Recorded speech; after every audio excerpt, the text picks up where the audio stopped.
1 Kings 4. King Solomon was king over all Israel, and these were his high officials. Azariah the son of Zadok was the priest. Elihoreph and Ahijah the sons of Shisha were secretaries. Jehoshaphat the son of Ahilud was recorder. Benaiah the son of Jehoiada was in command of the army. Zadok and Abiathar were priests. Azariah the son of Nathan was over the officers. Zabud the son of Nathan was priest and king's friend. Ahishar was in charge of the palace, and Adoniram the son of Abda was in charge of the forced labor. Solomon had 12 officers over all Israel, who provided food for the king and his household. Each man had to make provision for 1 month in the year. These were their names: Ben-Hur in the hill country of Ephraim, Ben-Deker in Makaz, Shaalbim, Beth-Shemesh, and Elon-Beth-Hanan, Ben-Hesed in Arubboth, to him belonged Soko and all the land of Hepher. Ben-Abinadab in all Naphthdor, he had Taphath, the daughter of Solomon, as his wife.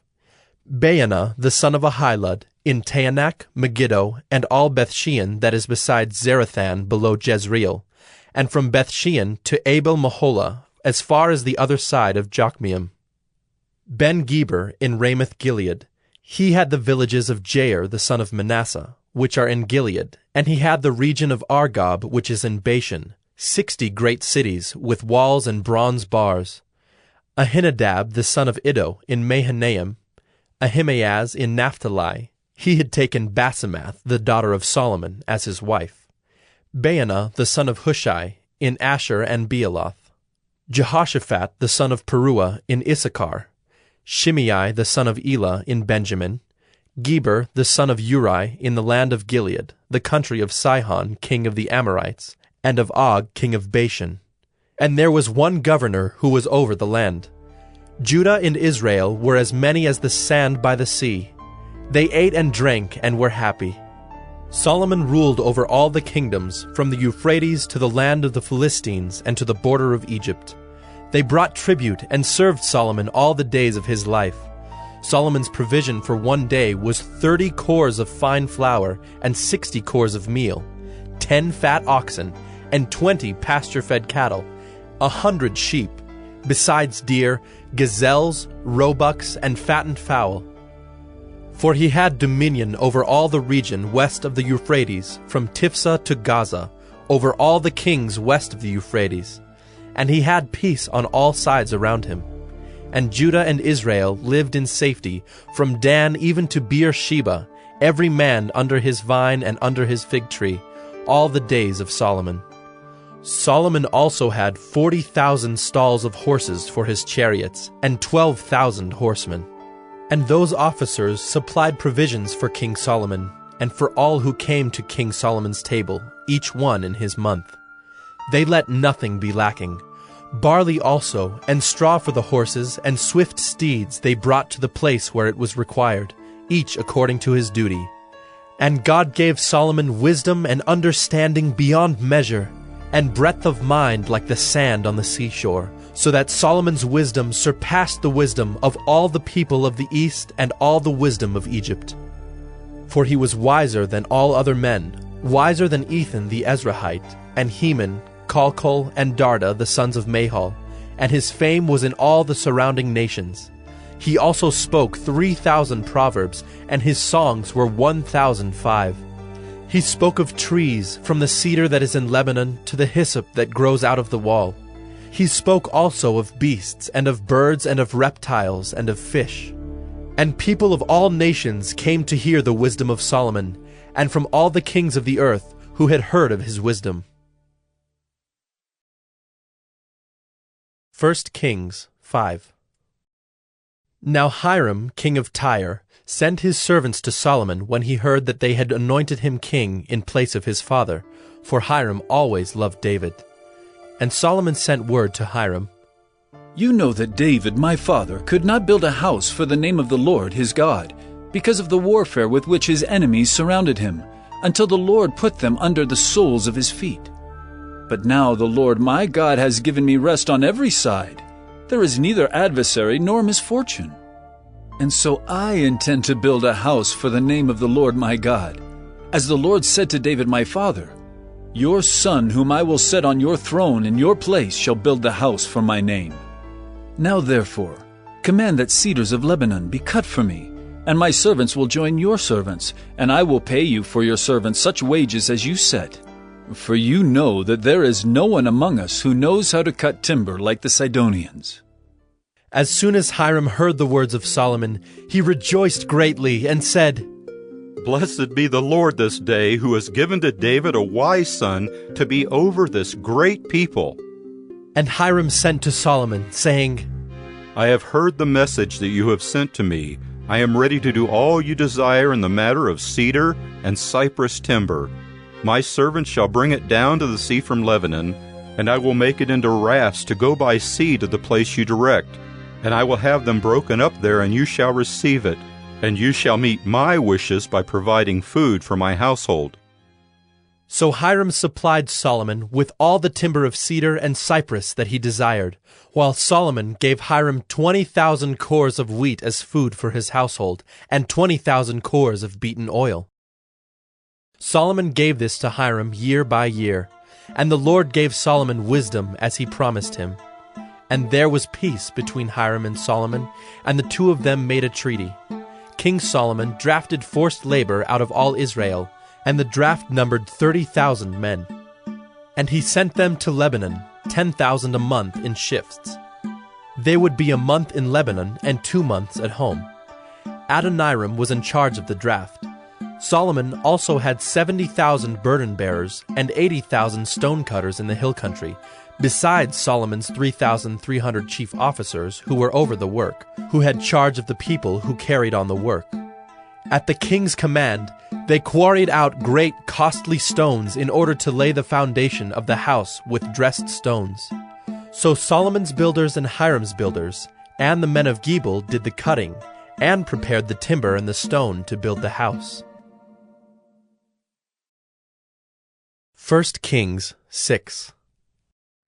In the 480th year after the people of Israel came out of the land of Egypt, in the 4th year of Solomon's reign over Israel, in the month of Ziv, which is the 2nd month, he began to build the house of the Lord. The house that King Solomon built for the Lord was 60 cubits long, 20 cubits wide, and 30 cubits high. The vestibule in front of the nave of the house was 20 cubits long, equal to the width of the house, and 10 cubits deep in front of the house. And he made for the house windows with recessed frames. He also built a structure against the wall of the house, running around the walls of the house, both the nave and the inner sanctuary. And he made side chambers all around. The lowest story was 5 cubits broad, the middle one was 6 cubits broad, and the third was 7 cubits broad. For around the outside of the house, he made offsets on the wall in order that the supporting beams should not be inserted into the walls of the house. When the house was built, it was with stone prepared at the quarry, so that neither hammer nor axe nor any tool of iron was heard in the house while it was being built. The entrance for the lowest story was on the south side of the house, and one went up by stairs to the middle story, and from the middle story to the third. So he built the house and finished it, and he made the ceiling of the house of beams and planks of cedar. He built the structure against the whole house 5 cubits high, and it was joined to the house with timbers of cedar. Now the word of the Lord came to Solomon.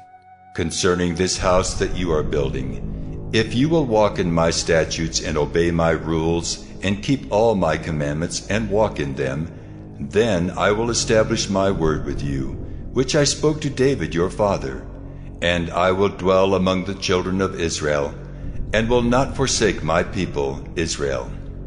So Solomon built the house and finished it. He lined the walls of the house on the inside with boards of cedar.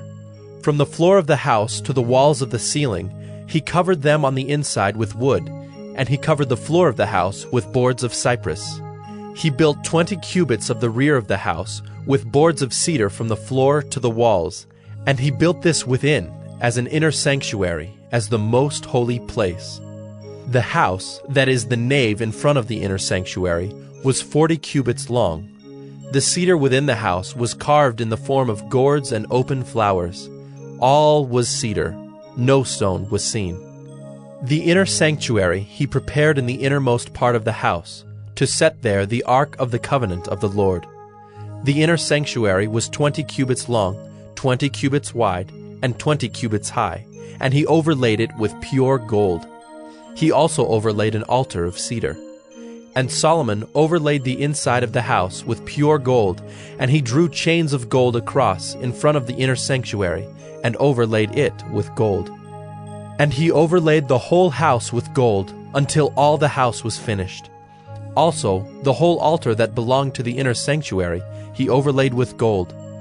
In the inner sanctuary he made 2 cherubim of olive wood, each 10 cubits high. 5 cubits was the length of one wing of the cherub, and 5 cubits the length of the other wing of the cherub. It was 10 cubits from the tip of one wing to the tip of the other. The other cherub also measured 10 cubits. Both cherubim had the same measure and the same form. The height of one cherub was 10 cubits, and so was that of the other cherub. He put the cherubim in the innermost part of the house, and the wings of the cherubim were spread out so that a wing of one touched the one wall, and a wing of the other cherub touched the other wall. Their other wings touched each other in the middle of the house. And he overlaid the cherubim with gold. Around all the walls of the house he carved engraved figures of cherubim, and palm trees and open flowers in the inner and outer rooms. The floor of the house he overlaid with gold in the inner and outer rooms. For the entrance to the inner sanctuary he made doors of olive wood. The lintel and the doorposts were 5-sided. He covered the 2 doors of olive wood with carvings of cherubim, palm trees, and open flowers. He overlaid them with gold, and spread gold on the cherubim and on the palm trees. So also he made for the entrance to the nave doorposts of olive wood in the form of a square, and 2 doors of cypress wood. The 2 leaves of the one door were folding, and the 2 leaves of the other door were folding. On them he carved cherubim and palm trees and open flowers, and he overlaid them with gold evenly applied on the carved work. He built the inner court with 3 courses of cut stone and 1 course of cedar beams. In the 4th year the foundation of the house of the Lord was laid, in the month of Ziv. And in the 11th year, in the month of Bul, which is the 8th month, the house was finished in all its parts and according to all its specifications. He was 7 years in building it.